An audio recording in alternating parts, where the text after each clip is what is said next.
August ভারতে চলে যান সাবেক প্রধানমন্ত্রী শেখ হাসিনা।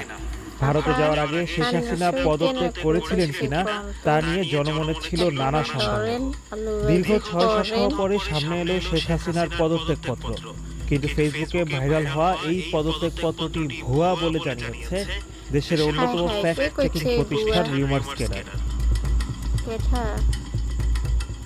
প্রথমেই পদত্যাগপত্রে ইংরেজি ৫ আগস্টকে বাংলা ২০ শ্রাবণ উল্লেখ করা হলো, সেদিন ছিল আসলে বাংলায় ২১ শ্রাবণ।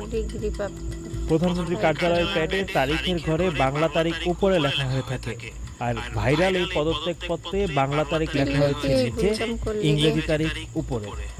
পদত্যাগপত্রের প্রতিটি লাইনের পরে যে জ্যোতিচিহ্ন দাড়ির ব্যবহার হয়েছে তা নিশ্চিতভাবে মোবাইলে টাইপ করা বলে দাবি রিউমার স্ক্যানারের। এছাড়া পদত্যাগপত্রে শেখ হাসিনার যে স্বাক্ষর ব্যবহার করা হয়েছে তাও গুগল থেকে নেওয়া, মূল স্বাক্ষরের সাথে যেখানে কোনো মিল নেই। এমনকি মূল পদত্যাগ